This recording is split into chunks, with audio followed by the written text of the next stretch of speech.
Today we have Kristen Brun with us, and she's had an exciting career on her own. She'll talk about it in a moment as a woman in tech.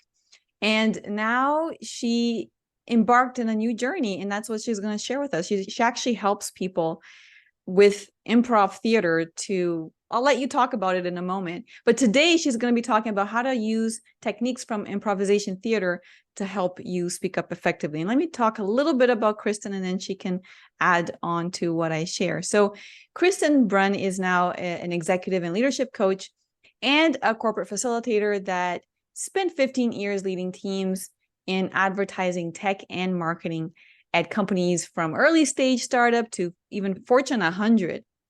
And now she helps tech leaders to be able to advance in their careers so that they can make better decisions, they can execute change effectively and develop innovative solutions and be able to successfully engage their teams.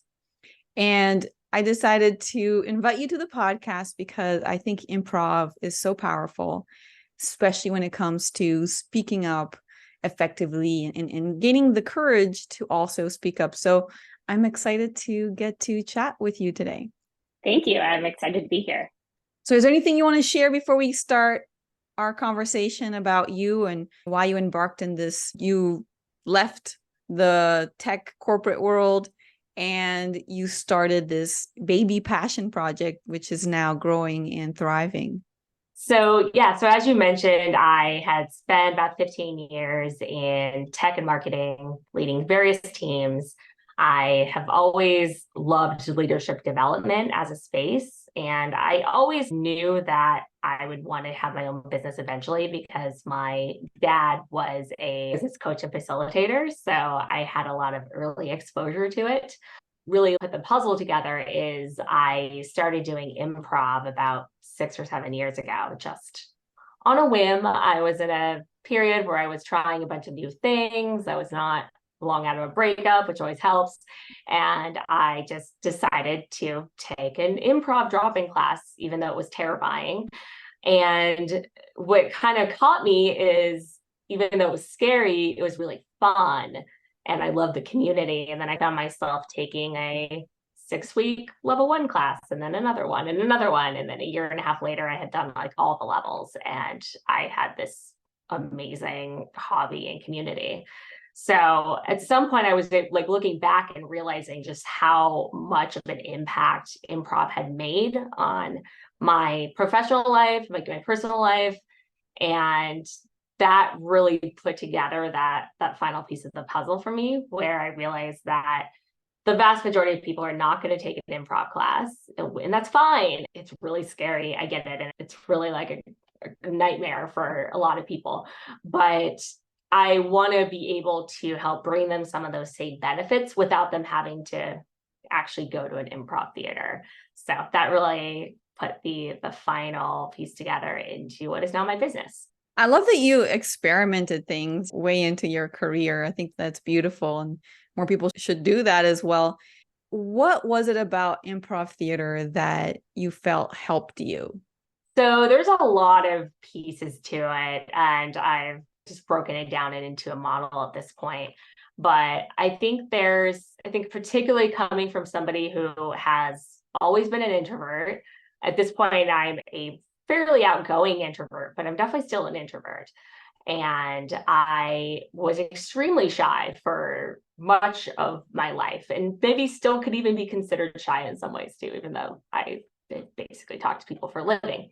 And I had gone into this as fairly relatively timid when it came to things like this, and also a complete perfectionist, or recovering perfectionist, as I like to say. And what improv does is it really forces you to actually learn how to think on your feet and trust your instincts. And so that's really been fundamental to a lot of it, because you're doing all these exercises that actually train your brain to be able to just move forward, to just take an action, be able to say what you're thinking without going through that guessing process, or that back and forth within your mind, which I basically call the inner judge, because we all have that voice inside our heads who is keeping us from speaking up. You have a thought and you want to raise your hand during a meeting because you feel like you have something to contribute, and that's like your initial instinct. But then the inner judge kicks in and says, no, what if they already covered that and you just missed it? Or what if everybody already knows the answer to this and it's a dumb question? Or what if that's not smart enough? You should come up with a better question. Whatever it is, you have your inner judge, which just talks you out of it. It's very good at talking you out of taking that risk. So what improv does is it really trains you to be able to put that inner judge aside. Like, it never goes away entirely, but you can learn how to listen to it and when to not listen to it, how to leverage it, because it does have its uses. Like, it's fundamentally a survival mechanism for our brains, but it does not help you when it comes to creativity. It does not help you with speaking up if it's something that you might be afraid to do. So it teaches you how to put that aside when it's not going to be helpful to you. The inner judges is huge, especially I completely relate to you. I was very shy for a very long time, timid, introverted, socially anxious, all the words that you can think of, passive. And that's exactly what I had the same thought as you in college. I didn't do it for very long. I did it for maybe a few months only. But I was so miserable in being a social, just awkward person that I thought, you know what, my cure is going to improv. That's what I'm going to try to do. And it forced me, like you said, does force us to do things in a way. It's uncomfortable, but it was liberating as well. And to know what kind of improvisation you do. But at the time I did like theatrical, like just like scenes, like you meet someone that you haven't seen for like many years and you see them at the airport. Improv, like the conversation that you're having, or all these dramatic scenarios and what you would do, or just move your body however you feel with music and just don't stop. Just those things like that. But it was interesting, and it removed a lot of that inner judge. I can definitely see that and how that helps, in particular with speaking up, for sure. So you also talk about trust in the instincts, right? So how does that work? Yeah, so trusting your instincts is very strongly related to that inner judge, right? Because that's the thing that gets in the way. But it's also something that comes with practice, because what you have to do first in order to trust your instincts, you have to be aware enough, like in the present moment enough, to be able to feel when something is an instinct and be able to differentiate it from just another thought. So you kind of have to have that presence and self-awareness to be able to, first of all, see that this is something that is an instinct, which comes with practice and a lot of various techniques that you can do meditation, but meditation is by far not the only way to help increase your awareness. There's a lot of techniques that fall within the general umbrella of mindfulness that I will often recommend to people around either breathing or just like taking a moment to think, okay, what's something I hear right now? What's something I see? What's something I can taste? What's something I feel? Like, just going through your senses and just grounding yourself in the moment is another way that you can do it. But so that's like a first thing. And improv in itself really is a mindfulness practice, because you have to be so focused on what's happening that if you're in your head, especially in what I do is also theatrical improv. So if you're performing a 25-minute set, which is like a series of scenes, and you're not going to be in every scene, but you still need to be on the sidelines listening to what's happening. And if you're not in that moment, if you're letting your brain wander and letting your inner judge go crazy and start to second guess you, or you're thinking too hard about what you could do in the next scene, you're going to miss what's happening in the current scene. You're going to miss what people's names are. You're going to miss important plot points, or also sometimes just things that are really funny or fun to bring back later. So part of improv is it really trains you into the mindfulness piece, or like the being present piece as well. But there's a lot of ways that you can train that within your brain. So that's the first piece, is you have to have that awareness. And then once you have that awareness, it makes it a lot easier to differentiate when something is your instinct and when it's a thought, or when it's your inner judge just getting in the way.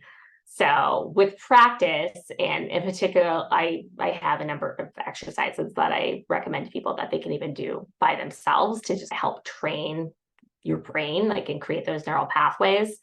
But with practice, you can get better at identifying, okay, that's my instinct, and being able to go with it without getting caught in that trap of just second guessing yourself. The second guessing.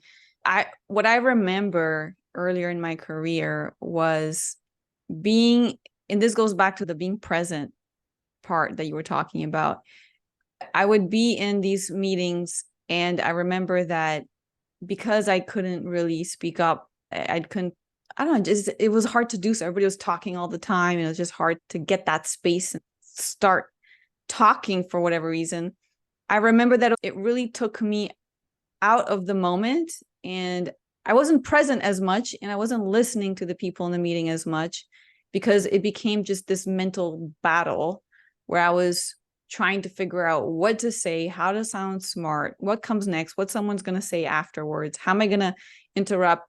And it just is this internal dialogue, and I would then miss what was going on in the room, and then I'll think, now I just missed what was just happened, so now I can't talk, because what if they just talked about what I just was planning to talk about? Now I can't talk about anything for the rest of the meeting, because maybe they already covered it, and now I'm going to look stupid, like I'm not really paying attention, which I wasn't. This is whole monologue going on, and the instinct, trusting the instinct, definitely was not there, right? Because I always thought, oh, this idea is probably not great, why should I bring it up? Maybe someone else has already thought about this.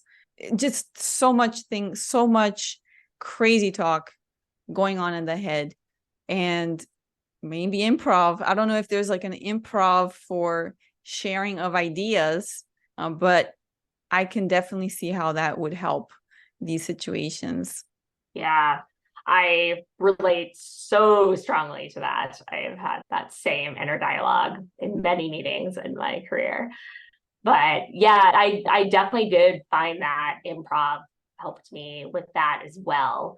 And I think there's a few reasons for it, but I think a lot of it really comes down to authenticity as well, which is also a really critical element for a good leader, if that's something that you want to grow in your career.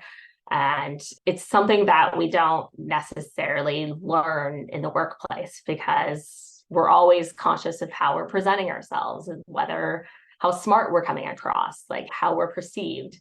And it's easy to lose sight of what makes you and your perspective unique when you're so caught up in having those thoughts.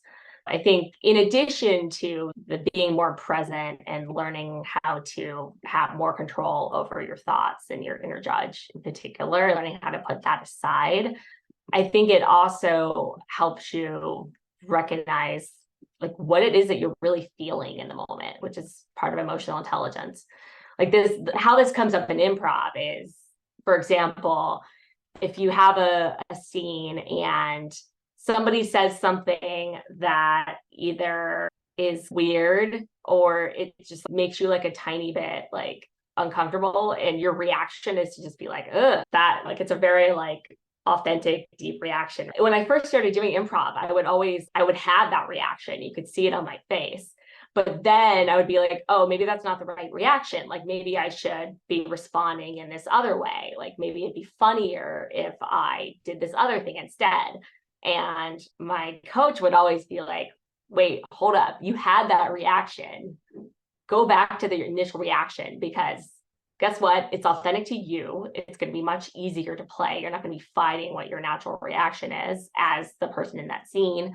But also it's a lot more relatable, because if that was your reaction, that reaction was there, probably other people in the audience are feeling that as well. And by you calling out what they're feeling, it makes it a lot more like relatable and engaging for them.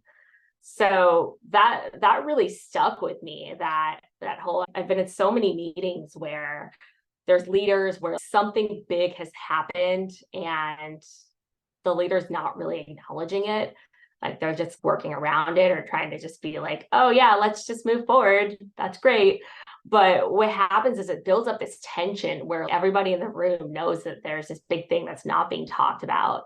And just by having the leader openly acknowledge it, then move forward, you can feel this release of tension in the room that happens.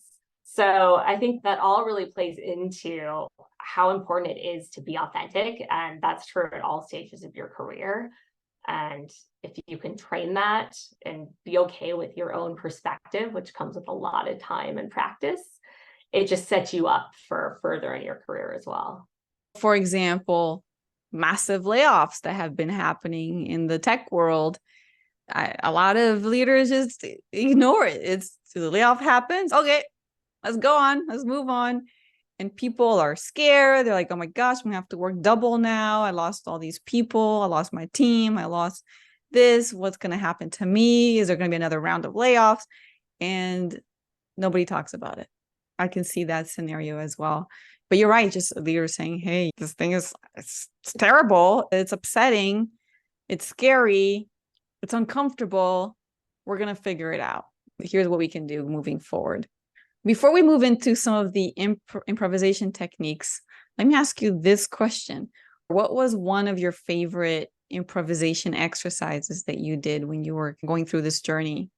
So one that is one that you'll do in like an improv one class, probably at most theaters, that I always come back to in workshops because it's so simple and it's so helpful, is you have a group of people and it's called like a one-word story. So you're creating a story and each person is contributing exactly one word, whether that's a cool word or whether it's just and or I, or it doesn't, everybody wants like the cool world. It's funny how it like brings out like all of these things and people just this really simple game. But what it shows is that it teaches everybody something. So some people who need to learn how to leave space for others, it teaches them how to do that because they get one word. And if you try to come up with a weird word that you think is funny, when the sentence structure really just requires the word "the," it all falls apart. Like it just doesn't work and it's not funny and it just creates an incoherent story. So it forces those people, and we all know those people, to stay on that path and be able to recognize that everybody's contributions. But for people who are not as likely to speak up, it gives them a place where they need to, because it's your turn, you're going around the circle. So you have to come up with something, and you can't like just second guess for forever like what the next word should be. You just have to say it, because as an instructor in that position, they're going to be encouraging you to just keep going. A lot of the improv exercises are like, just keep going. Don't think about your answer, just say it. So it trains you in just getting it out, like trusting your instinct. And it also gives you that space to contribute. Like everybody is equally contributing to the story. And I think if you're somebody who struggles with speaking up a lot of the time, you're not necessarily getting your fair share of contribution in the workplace. So it can be really nice to experience like what that feels like. Love it. Would you be open for us to do a few seconds of this exercise? Yeah, absolutely. All right. Love it. Okay, may I start? Please. I Was at the meeting period. and I freaked so much that I left. period. But Then something came up in that room. period. And I decided to take, a different two words there. that's okay, it's allowed, approach after I made a choice about the Conversation. I Went home and felt encouraged. period. There we go. We got a little story going I like on. that. Awesome. I love Yeah, that. it's interesting because it's you have an idea in your head and then you pivot somewhere and it's maybe a little bit different and then you have to think about something different in the moment. Yeah, for sure. You have to let go of your direction that comes up in your brain because, yeah, the other person could have a totally different idea. A totally different idea. Yeah, it's co-creation at its best. Yes, absolutely. So what are some of the other improvisation techniques that can help us speak on the fly? I always like to recommend some that can be done individually, just because ideally I'm doing these exercises with a group, but also if you're listening to this podcast, you're here to get better. You have a desire to change something in yourself, right? So there are like a number of improv exercises that you can adapt to do on your own. I actually have a PDF of those that I can provide for the show notes if people want to download it, because some of them are just easier to see written out versus remembering off the top of your head. But there's a lot in there. Some of it's around mindful, so exercises that help you with being present. Some of them are more focused on opening up your creativity. And a lot of them are really about that, just getting yourself to say it, whatever it is, whatever your first instinct is, not second guessing it and just getting it out. And there's a lot of cool ways you can do that. There's another one I actually really like to do where you basically pretend that you're sitting in a chair and underneath your chair is a present and you don't, or an object, and you don't know what it is. The whole idea is to not pre-plan what it is at all. So you have to hold yourself accountable if you're doing it on your own. But you pull it out and then you look at it. It's a space object, as we call it in improv, but this imaginary object, you look at it and then you realize what it is. So you look at it and then you're like, oh, okay, it's a box. And the idea is to give it as much detail as possible. Oh, it's like purple and blue, and it has a little bit of gold and an X pattern on it. And it has a lock on it and whatever like details. You think about the color, you think about if there's any other, if it has a smell or a taste or like how it feels in your hands. And then once you're done with that, put the object aside and then you do it again with something else. So just by that process of doing that repeatedly, it really opens up your brain and helps you with trusting that, okay, this is what it is. Because you're, as opposed to being like, oh, like what would be a good object for it to be? Like, oh, like it would be really clever if I made it this particular brand of jewelry. Wouldn't that be cool? Like you're not like judging it. You're not trying to impress anybody. You're just, what is it? What is your first thought? What is your first instinct? Yeah, that reminded me of something. One of the things that very agreeable people do, like myself, is when we receive a gift, we tend to not be very good at receiving it, right? And that involves compliments. I'm going to start with the physical gifts. Birthday time, Christmas, whatever holidays. And we get a gift. The best way to receive that gift is to, even if we don't like the gift, especially if we don't like the gift, is to acknowledge, appreciate the person, the intention of them giving that gift, and then look at the gift and you talk about it and you describe the gift, right? So you don't even have to like it. You don't have to say, I love this gift. You could say, oh, wow, this is amazing. There's all this color is so vivid. And this is going to match my living room. And oh my gosh, the smell is delightful. It smells like tulips that once I experienced. So just by describing it, you're giving satisfaction to the other person who is giving you the gift, even if you don't like the gift. And in that moment, that exchange is happening and you're gifting the gift giver the satisfaction of that moment. But we struggle with that. And when it comes to compliments, which is something more, it's an intangible gift, we also don't know how to talk about it. We don't know how to say, oh my gosh, thank you for, providing this. I really appreciate it. I really like that you mentioned this because of this and this, and just almost like keep the conversation going a little bit and really make the other person feel special for extending that gift to us. So that's a great exercise for accepting compliments and gifts assertively. I love that. That's a really cool usage of it. Thank you for sharing this. Is there anything else you would like to share? I'll make sure that I add the link to your resource in the show notes. Is there anything else or some final comments that you would like to share with our audience about improvisation to speak up? Yeah, I think the only other thing I didn't mention before that is important for a lot of people to hear, the other aspect of improv that I think really helps with speaking up more and taking more risks is that you learn how to celebrate, maybe not celebrate, but at least accept mistakes. And that's something I have struggled with my entire life. My mom likes to say that when I was 2, we had this video in VHS tapes, just to date myself.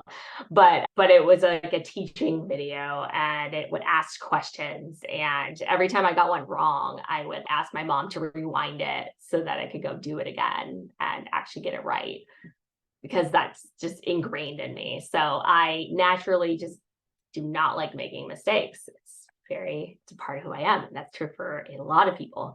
But it's really jarring. You actually go to an improv 1 class, and at least at my theater, they actually, in your first level class, every time somebody makes a mistake, it's celebrated. Like, you literally celebrate it as a group, applaud it, cheer it. Very jarring if you're a perfectionist who does not like failure. But what it does over time is it actually gets through in your head that, oh, it's okay to make a mistake. It's better to have spoken up and made a mistake than to never have contributed anything at all.